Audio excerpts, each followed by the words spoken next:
Welcome to Kenton Teaches. Enjoy the video. You start by ensuring prerequisites are met, Windows updates completed, and you're signed into Microsoft. Open Excel now from Start or the taskbar. Once done, save any work and close other programs to avoid conflicts. Make sure Excel has administrator access if required.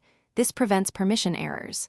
You'll also want a stable internet connection and at least 20% battery or the PC plugged in. Now move to the update options within Excel to begin applying patches and feature updates. You now follow Excel's built-in update flow. Go to File, then Account, and select Update options followed by Update Now.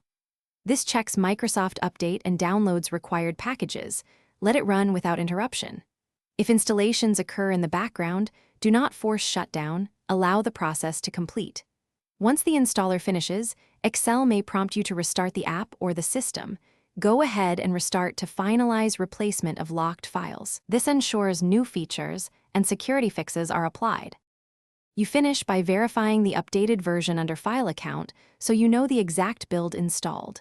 Test a few key workbooks to confirm macros, add-ins, and formatting behave correctly. If Excel fails to start or features are missing, try Office Repair from Control Panel Program's Microsoft Office Modify.